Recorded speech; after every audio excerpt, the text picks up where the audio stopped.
English में आज मैं आपको पढ़ाने वाला हूँ एक पोयम जो लिखी है रॉबर्ट फ्रॉस्ट ने। किसने?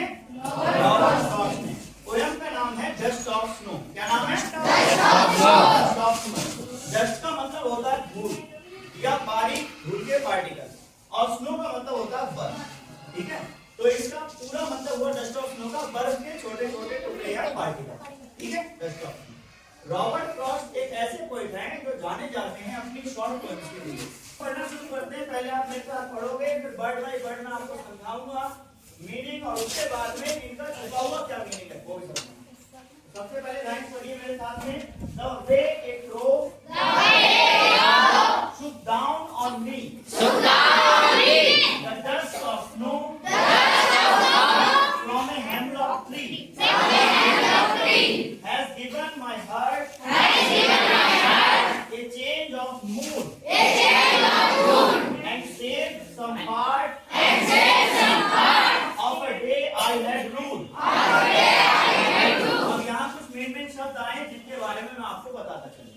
वे मतलब मालूम है, ऐसे रास्ता होता है, लेकिन यहाँ वे का मतलब है तरीका, जिस तरह से। तो यहाँ वे का मतलब हो गया तरीका, जिस तरीके से, जिस तरह से। क्रो मतलब सभी को मालूम होगा, क्रो मतलब कौवा। ठीक है, उसके बाद नीचे शब्द आया है शुक डाउन। शुक क्या है? सेकंड फॉर्म है शेक की। शेक मतलब होता है हिलना, हिलाना।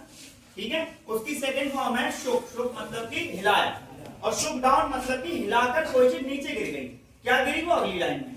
तो शुक मतलब कि हिला या हिलाया। ठीक, डाउन मतलब नीचे, यानी नीचे गिरना।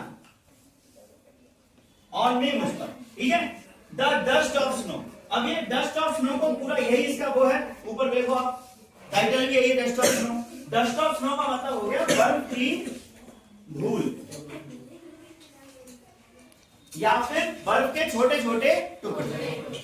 द वे ए क्रो, जिस तरह से एक क्रो यानी कौवे शुक डाउन ऑन मी, गिराए हिलाकर, पत्तों को हिलाकर गिराए मेरे ऊपर कुछ, क्या? डस्ट ऑफ स्नो, बर्फ के टुकड़े या बर्फ की धूल। From a hemlock tree. From मतलब से, हेमलॉक ट्री। अब हेमलॉक ट्री, हेमलॉक का शायद तुमने नहीं सुना। हेमलॉक मतलब होता है धतूरा। क्या मतलब होता है? धतूरा, धतूरे का पेड़। अब आप देख रहे हो, कुछ आपको वेट लग रहा होगा। ज्यादातर कवि अच्छे अच्छे पक्षियों का यूज करते हैं अपनी कविताओं में, अच्छे अच्छे पेड़ों का यूज करते हैं। धतूरे के पेड़ का तो तुमने आज तक किसी कविता में जिक्र नहीं सुना होगा, और न कौवे को सुना होगा तुमने, है ना? वरना क्या बढ़िया बढ़िया तोते कौन? बढ़िया तोता है, मैना है, बुलबुल है, इनकी बात करते हैं, है ना? पेड़ों में भी भाई आम की बात करेगा, कोई अशोक की बात करेगा, बढ़िया पीपल की बात करेगा, बरगद की बात करेगा, धतूरे कौन बात करता है? तो आप देख रहे हो अजीब, जहां पर आपको सोचना है कि धतूरा और कौवा, पक्षियों में कौवा और पेड़ों में धतूरे का यूज किसने किया है, तो कुछ तो बात है। नीचे देखो, अभी तो केवल हम वर्ड बाय वर्ड चल रहे हैं। नीचे दिया has given my heart. Has given उसने दिया, माई हार्ट मेरे हृदय को, मेरे दिल को, ए change of mood.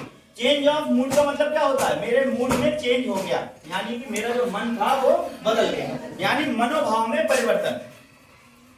Change of mood का मतलब हुआ मनोभाव में परिवर्तन। क्या किया अभी? तोते ने क्या किया है?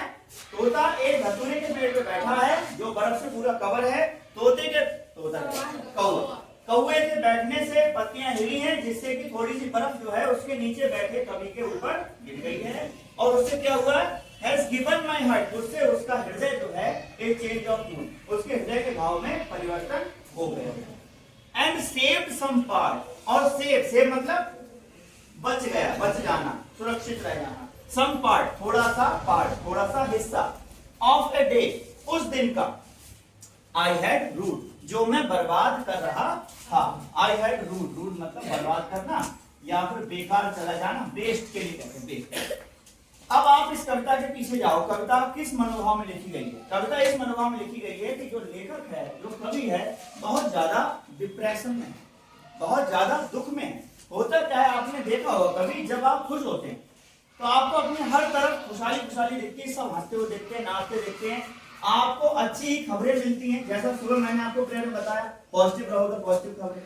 अच्छा, जब आप दुख में होगे, जब आपके आसपास कोई मौत हो जाए, कोई डिप्रेशन में हो, तो आपको यही खबरें मिलेंगी कि फलाने को उनकी माँ खत्म हो गई, उनके दादा खत्म हो गए, उनके चाचा, यही सब बातें चलेंगी। तुम्हारे आसपास भी बातें चलेंगी, है ना। तुम्हारे आसपास दुख का माहौल रहेगा, तुम्हारे आसपास तुम्हें लगे खुशी जिंदगी से गायब हो गई, क्या हुआ। तो जो कवि है हमारा, वो कुछ कुछ ऐसे ही मूड में है, सैड और डिप्रेशन मूड, सैड और डिप्रेसिंग मूड में है कौन, कवि। इसीलिए उसे पूरे प्रकृति में से फोकस किस पे गया, कहुए पर, और वो बैठा भी किस पेड़ के नीचे, धतूरे के पेड़ के नीचे, ठीक है। दोनों ही नेगेटिव, धतूरा एक विषैला पौधा है, और कौआ जो है, कौआ उदासी का, मनमूसियत का प्रतीक माना जाता है, हिंदुओं में भी, हिंदुस्तान में भी और अंग्रेजों में, ठीक है, उनमें भी माना जाता है। तो कौआ और हेमलॉक ट्री, क्रो और हेमलॉक ट्री जो है वो रिप्रेजेंट करते हैं किस फीलिंग को, सैड, ठीक है, सॉरोनेस और डिप्रेशन। कौआ और धतूरा, ये जो दो शब्दों का प्रयोग कवि ने किया, इससे आप समझ जाओ कि जो कवि है हमारा, वो जिंदगी से निराश है, हताश है, कुछ ऐसा माहौल उसके आसपास है जिसमें उसे खुशी नहीं मिल रही, ठीक है। तो वहां पर ऐसे माहौल में वो एक बेंच के नीचे बैठा है, धतूरे के पेड़ के नीचे, ठीक है। इससे पता चल गया। अब नीचे वाली बात जो है वो क्या बता रही है कि इस मूड में चेंज हुआ, कैसे चेंज हुआ, उस कौवे की वजह से।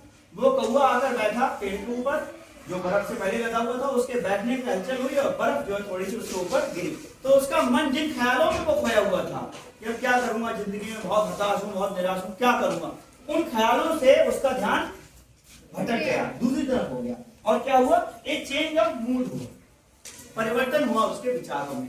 अब उसके जो निराशा के विचार थे उनमें थोड़ा सा परिवर्तन हुआ, और निराशा के विचारों में परिवर्तन होने के कारण वो कुछ अच्छी बातें सोच सका, and save some part of a day, और उसके दिन का थोड़ा सा हिस्सा जो अभी बचा था, जो क्या हो जाता, बर्बादी हो जाता वहीं बैठे बैठे, उससे उसने वो बच गया, वो हिस्सा बच गया, ठीक है। तो शुरुआती लाइन कह रही है, कवि ये कह रहा है क्या, कि जिस तरह से एक कौवे ने आकर, अब मैं प्योर हिंदी बता रहा हूं, जिस तरीके से एक कौवे ने आकर पेड़, धतूरे के पेड़ पे बैठकर थोड़ी सी बर्फ की कुछ बूंदें, बर्फ के कुछ कण मेरे ऊपर गिराए, केवल उस वजह से मेरे हार्ट में, यानी मेरे हृदय में थोड़ा सा चेंज ऑफ मूड हुआ, यानी मेरे मनोभाव का परिवर्तन हुआ, और मेरे दिन का जो भाग बिल्कुल बर्बाद जाने वाला था, दुख में, गम में, निराशा में, डिप्रेशन में, वो भाग बच गया और मैं कुछ नया करने लगा। ये तो हो गया लाइन्स का मतलब।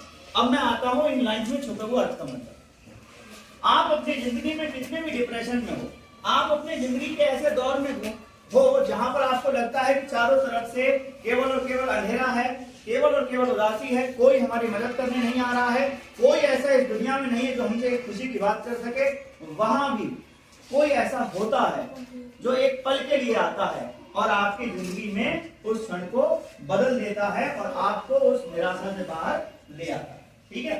तो हमेशा अपने दिमाग में उम्मीद रखनी चाहिए कि ऐसा कोई है, और ऐसे लोगों को खोजना भी चाहिए, ऐसे किसी व्यक्ति को खोजना भी चाहिए अपनी रिश्तेदारी में, अपनी दोस्ती में, जो उस बुरे वक्त में आकर तुमसे कह सके, अरे कोई बात नहीं, सब सही हो जाएगा, ये बुरा दौर है, ये भी चला जाएगा, बीत जाएगा। बुरा समय हो, अच्छा समय हो, एक बात हमेशा ध्यान रखनी चाहिए, क्या, ये वक्त भी गुजर जाएगा, ये वक्त भी गुजर जाएगा। तो बुरा वक्त होगा तो झेल लोगे, और अच्छा वक्त होगा तो ज्यादा खुश नहीं होगे, क्योंकि दिमाग में चलता रहना ये वक्त भी गुजर जाएगा, अच्छा भी गुजरेगा, बुरा भी गुजरेगा, वक्त है, वक्त तो गुजरेगा।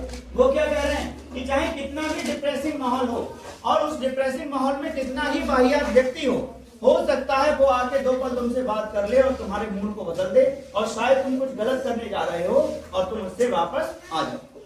जैसे आपको एक बात बताएं, कभी कभी ऐसा होता है, जीवन की परिस्थिति इतनी बुरी होती है कि आदमी सुसाइडल अटेम्प्ट कर लेता है, कहने का मतलब आत्महत्या की तरफ चला जाता है, उसे लगता है जिंदगी में अब कोई सॉल्यूशन नहीं है, मैं जा रहा हूं। उस आत्महत्या करते व्यक्ति को उस समय तुम रोक लो, बात कर लो, चाहे गालियां ही दे दो उसे, वो तुमसे लड़ने आ जाए।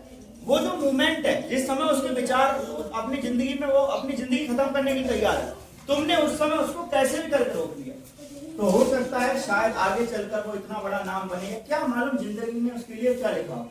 तुम्हारी जरा सी बात से उसका वो विचार वहां से चल गया, और हो सकता है वो 2 मिनट रिकॉल करेगा कि चलो नहीं यार, परिवार वाले नहीं है, ये भी करना वो भी करना, और हो सकता है बाद में वो इतना बड़ा नाम हो जाए कि तुम्हारा धन्यवाद है कि भैया हम तो मरने जा रहे थे, तुमने बता दिया। तो कहने को तो कौवा है, नेगेटिव थॉट दिखा रहा है, लेकिन उसने आकर कवि के जीवन में आशा का संचार किया है और कवि का मूड बदल दिया और कवि के मूड को हैप्पी कर दिया। ठीक है, तो बेसिकली जब आप इसका एक्सप्लेनेशन लिखोगे तो ये लिखोगे कि जो कवि है वो एक सैड और डिप्रेसिव मूड में है। वो हमको कैसे पता चलता है, क्योंकि वो एक हेमलॉक ट्री के नीचे बैठा हुआ है प्लस एक कौवे को देख रहा है। ठीक है, और इस सैड और डिप्रेसिव मूड में भी एक कौवा आकर अपनी हरकतों से जाने अनजाने में उसके मूड को बदल देता है और वो अच्छे मूड में आ जाता है और उसके दिन का जो समय बर्बाद जा रहा था वो समय बच जाता है और वो जीवन में नई बातों की ओर सोचने लगता है। ठीक है, फिर आप देखोगे इनका छुपा हुआ मतलब यह है कि जीवन में कितना भी बुरा वक्त हो हमें निराश नहीं होना चाहिए। कभी ना कभी वो मौका आता है जो हमें उस बुरे वक्त से हटाकर अच्छी तरफ को ले जाता है। यही कवि हमसे कहना। ठीक है बच्चों, क्लियर है?